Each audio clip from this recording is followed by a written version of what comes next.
How does it feel to be in business with Aventurine? I bet you're not used to it. That's just his style. All or nothing is his mantra.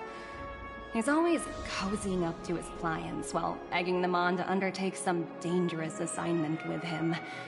But everyone has their merits, so I won't comment further. But Aventurine's luck has always been good. He's always closed all his cases without a hitch, and basically never lost a gamble.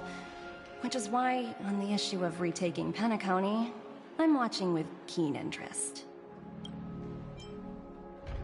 As for the two cases, apologies, but I don't have much info on them either. All I can do is ask you to keep digging for more details. Please, continue to investigate the case. All I can do is sit tight in the real world. I look forward to hearing your progress.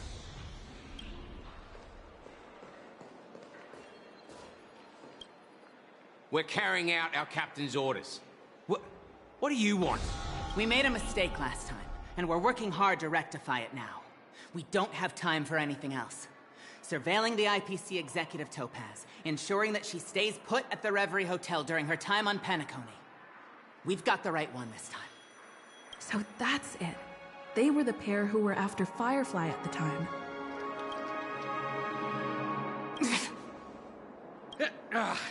It's you again. Back for more trouble? We're not afraid of you this time. Well, spit it out. Stop bothering us if you've nothing important. So you know each other. Why do you keep running into people you've beaten up before?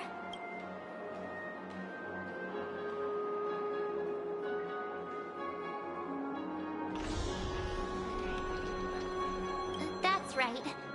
We're investigating a murder for the family. Can we speak to your captain about the case? Hey! The security officer instructed everyone to shut their traps before he returned from Dream's Edge. What murder? You'd better stop spouting nonsense. Yeah, that's right. We have nothing to report. Please leave. Looks like they're not going to cooperate. But they did at least tell us that the captain is at Dream's Edge. Why don't we just look for the security officer then? It's probably Gallagher, the one she mentioned, right?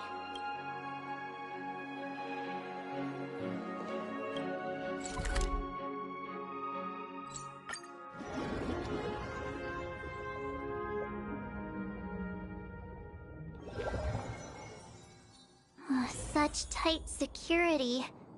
I bet they're stumped by the case as well. Gallagher. Gallagher. Where could he be?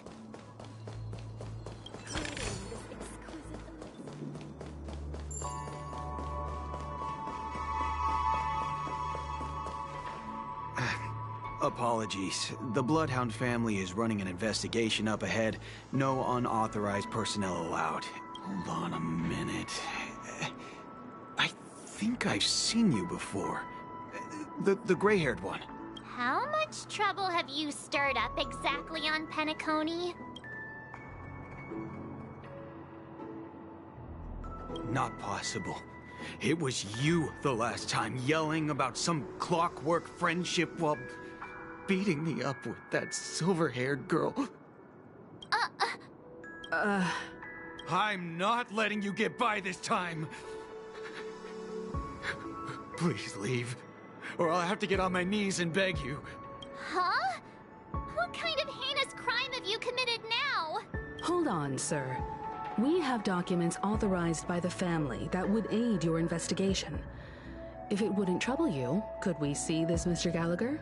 Who exactly is this Gallagher you keep talking about? There's been a few people mentioning this name. Even the one with the gray hair. He didn't send you all here? It was the security officer who dispatched us. That's all I can divulge. He'll do. He's the one we've been looking for. Sorry, no can do.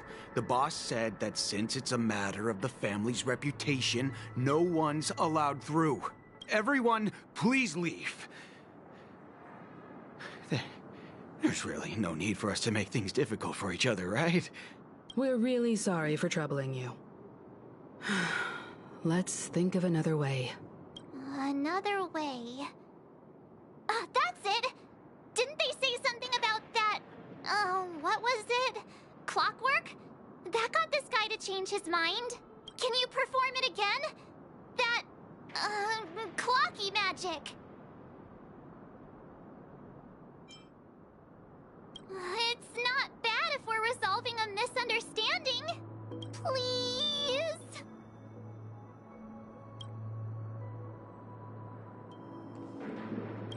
Sorry. No can do. The boss said that since it's a matter of the family's reputation, no one's allowed through. Everyone, please leave.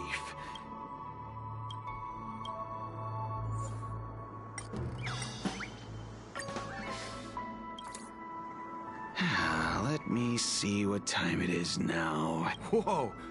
It's this time already! Time to clock out! And no one's gonna stop me. What? Huh?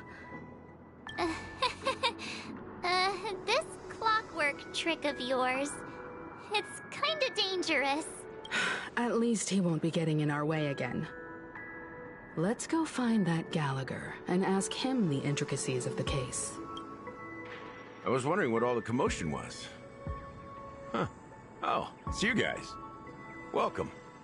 Since you made it here, what can I do for you? Hello, Mr. Gallagher, sir. Judging from your tone, it sounds like you were expecting us. Miss Himiko, you're too polite. There's no need to call me sir. Mr. Gallagher, you even know my name. Of course I do. You folks are from the legendary Astral Express, and honorable guests of the Watchmaker.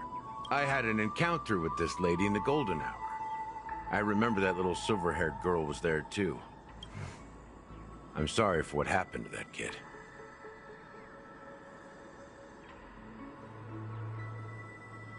This is also the reason why we've come to visit you, Mr. Gallagher.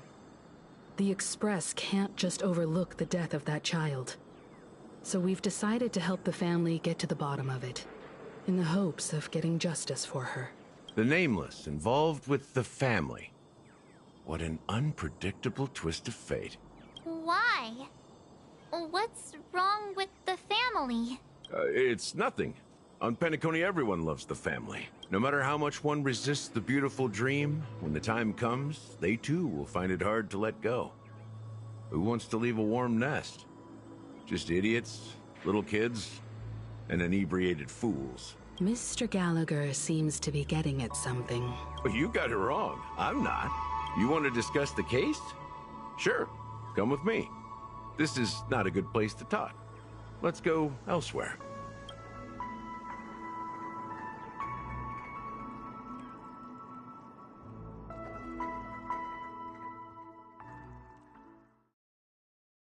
Even after that chilling tragedy, this dream is still running effortlessly. Other than the family of the Harmony, it's hard to imagine any other power in the universe that could sustain a building of such magnitude. The family itself is a huge, perfect building. Like a living idol. Each member of the family sees themselves as a piece of the divine puzzle, revolving around a singular core and a shared ideal. Under their command, they loyally fulfill their roles, offering themselves while also receiving sustenance in return. Interesting analogy. Perhaps that's why Penacony's beautiful dream has persisted for so long. But the human body has its limits, and so does the divine's. That doesn't sound like the kind of comment a Galaxy Ranger would make. Just pointing out the facts. Mr. Yang will definitely have a better sense of what's going on than I do. Why do you say that, Miss Acheron? The beautiful dream is crumbling. But not because of a particular eon, a particular faction, or a particular visitor. Its collapse stems from a certain inevitability of human nature. The family refuses to acknowledge this, and it has ultimately backfired and become a catalyst. As people immerse their souls in the dreamscape, where consequences and pain cease to exist, and only ease and pleasure prevail, they draw closer and closer to necrosis. Regardless of the perceived bliss, death looms as the inevitable conclusion. Also, this necrosis will diffuse and spread. One piece of the puzzle's mutation will eventually cause the entire building to shake, break, and crumble. In the end, the dreams that people built in the name of freedom became the cage that imprisoned them. I'm sure you've gained a lot from this trip, Miss Acheron. Are you willing to share your findings with me? Of course. That's if I remember.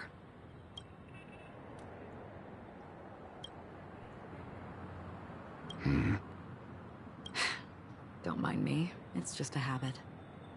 Owing to events in the past, I've become easily forgetful.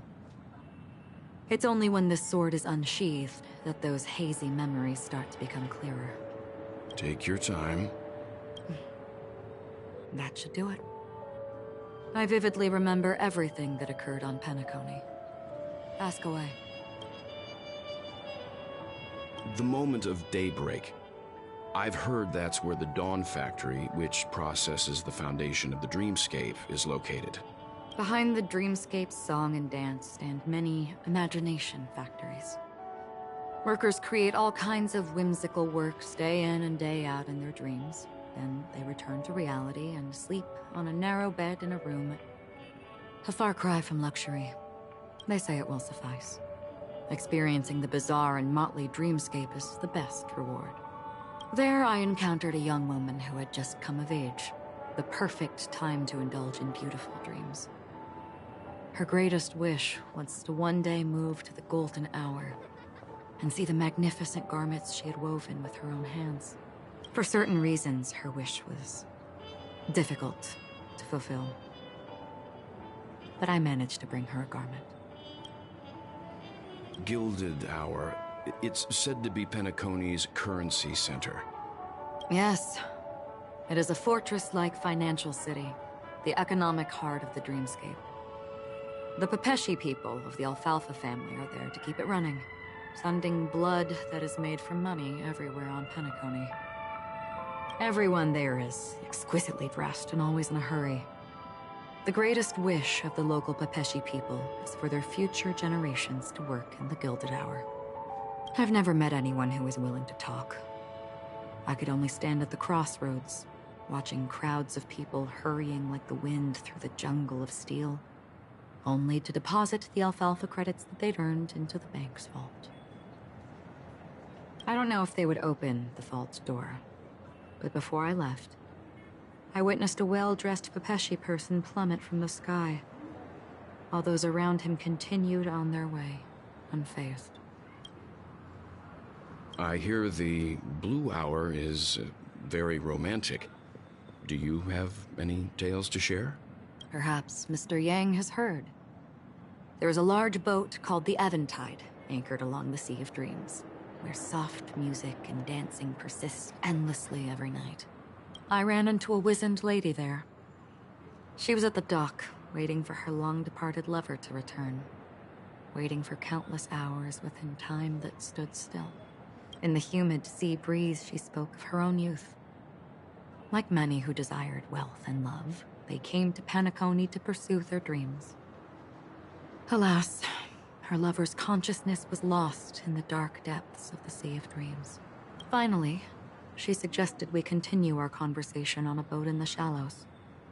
I agreed and boarded the boat with her.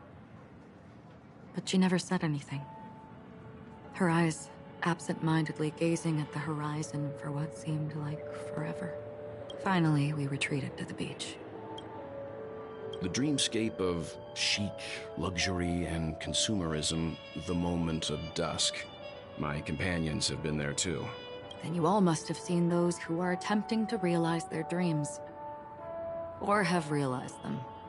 Scattering money as if it were dust and betting it on all or nothing. Everything has a price, and everything can be bought or sold. Even dreams themselves. I saw an Intellitron there, who was preparing to auction himself. When someone wins a bid under stipulated periods and rules, he would do the buyer's every bidding, becoming that person's very possession. That Intellitron had been auctioned off a dozen times, and I participated in his 13th. That was the grandest banquet I had ever attended.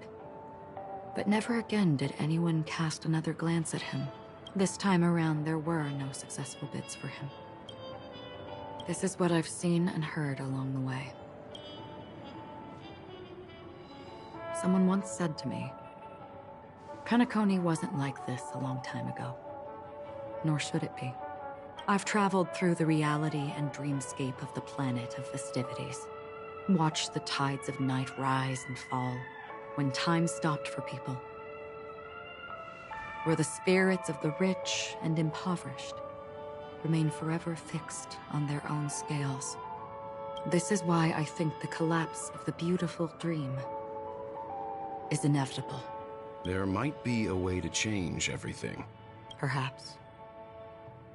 But if this is indeed the world that people desire, if this is precisely why life chooses to slumber, should we still seek to change it?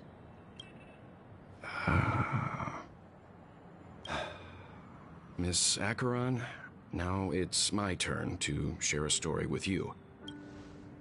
There was a man from my homeland who, at a time when the world was grappling with deep, unhealable pain, made a choice. He wove together the dreams of everyone in the world, linking people's dreamscapes, and shouldered this burden himself. From this, he created a giant, a spiritual atom. And since that moment, the giant stood between heaven and earth, becoming the pillar of the world's existence. As a price, those who found it hard to move forward, who could not advance, forever lost their future. They slumbered in a dream, devoid of disaster and pain, living out their days peacefully in the man's created utopia. And it is because of the wishes of those people who wished not to awaken that this spiritual atom became unbreakable. And yet, you stand here right now, which also means that man failed. Because people must always move towards the future. Even if human weaknesses make them pause when they truly cannot move forward, humanity will eventually seek a way to save itself. And that man, he was never a failure. Like everyone in that world, he etched the possibilities of human nature into his heart. He was the sun chaser of legend, soaring towards the sky and embracing his final victory with his fall. He ascended to heights uncharted, only to come face to face with the sun, a place not visited by anyone before. His wings would melt because of it, only for him to fall into the sea. And after that, countless others would surpass him, soaring to even greater heights. A fitting metaphor for the Nameless's trailblazing spirit. Thank you, Mr. Yang. I know what you wish to confirm. The universe has innumerable similar, yet different worlds. In these worlds, there are innumerable people who look alike, yet don't.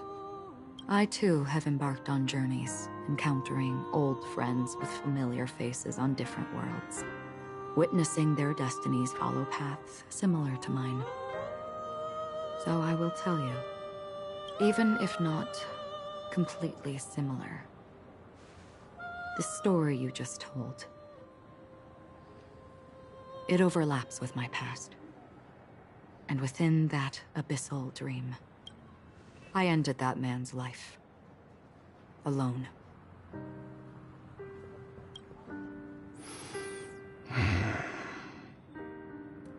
I am not who you think I am. Nor will my home be as fortunate as your world. I am sorry. It's fine. I don't mind, so long as I can alleviate your suspicions.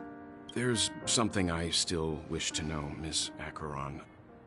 Under that representation of the hunt, exactly what sort of power is it that has motivated your solitary journey thus far? Mr. Yang, before answering that question, I wish to continue the previous topic. I like your analogy very much. Indeed, birds are born to fly. But in a distant past, their ancestors could only gaze at the sky in envy. They saw that faraway ray of light from above the heavens, piercing through the clouds and blanketing the earth. And so, time and time again, generation after generation, the birds spread their wings and took to the sky, attempting to touch its ceiling, all because the sun was there. Then, what if the last bird finally soars into the sky, only to realize that the end of the light is not the sun, but darkness? Then why, exactly, do we even walk towards the light?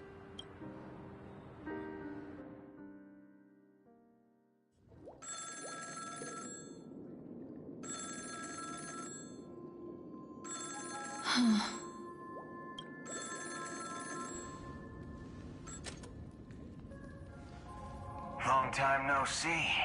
Having fun on Penacony? Acheron? This voice, it's not Constance. Could it be her companion? Though I don't know exactly what you are, or what you're up to, my bullets will find you. Until then, you best find a casket store on Penacony, and ask the owner to reserve a good quality casket for you, imposter. Imposter? I see. She gave my whereabouts to someone who's tracking Acheron too. Who are you? Huh? Did I make a mistake?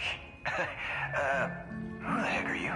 I'm the Garden of Recollection's memo keeper. Not bad. This is the kind of tough challenge I like. You that imposter's bodyguard? Never mind. It's fine. I'll leave a round for you. So get that forehead clean and wait for me. I don't know what you're talking about, but you know Acheron, the Galaxy Ranger, yes? I have something to ask you. Are you asking me to write your will? Sure. Go ahead. Not quite. I only want to ask, how exactly did she become a Galaxy Ranger? She's clearly not a path strider of the hunt, but you are, aren't you? Tell me, what's Acheron's deal? Sure. Heck, never thought I'd come across an ally. What a stroke of luck. Oh, well. I'll be on Penacony soon. Memo Keeper, go buy a bottle of Asdana's White Oak and warm it up. And I'll raise a glass to you. That lady's passed. Well, nobody knows. But if all you want is a simple answer, sure, you best get a chair and take a seat. That woman, named Acheron, is an emanator who should not exist.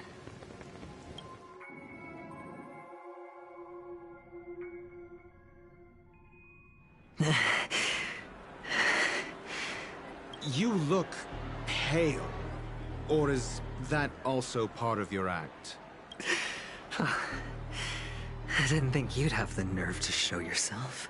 I thought this was exactly what you wanted. After all, I faithfully fulfilled my duties as you instructed. Just tell me if you can't hold on any longer. So, the genius of the Council of Mundanites wants to be my Undertaker now. My, what an honor. Yes, and I'm pretty sure the people at the Strategic Investment Department would love to be notified of your death in due time. But let's not forget, you won't be seeing them, because I'm the manager of this task. Great. Then tell your people that Aventurine is ready to go in 17 system hours. Oh, you've got a lot of nerve. How exactly do you plan on completing your task while your hands are tied by the Harmony? Well, my conversation with Sunday convinced me that there's a traitor in the family. That they hold the secrets of Penacony. So, I took the opportunity to set everything in motion. I even managed to recover the gift money. Things haven't gone this smoothly since I walked through the doors of the Reverie. Now I'm only one step away from victory. Let's just wait and see. Sounds like a very elaborate way of saying that you failed. That's all I can say. Have you forgotten, Doctor? You betrayed me. Go. Do what you must. I look forward to the sight of the IPC fleet surrounding Penacony. You've achieved what you desired, haven't you? That's true, but what's your plan? Did you conceal an orbital support beacon in that gift money bag? Well, who knows? Maybe that's why I'm handing out cash even when I'm about to bite the dust. You are indeed a gambler. An insane one at that. Well, maybe I am. Who knows?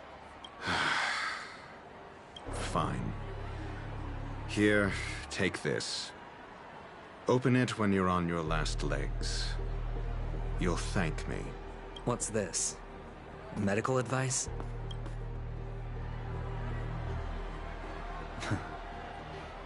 You catch on pretty fast, Doctor. Asking me to solve a case without giving a single clue. How typical of you, wing-headed scoundrel. But the way you're all on edge about that stowaway, it's just as I guessed it would be. As for now, let the rain of wealth from the IPC fall evenly on everyone.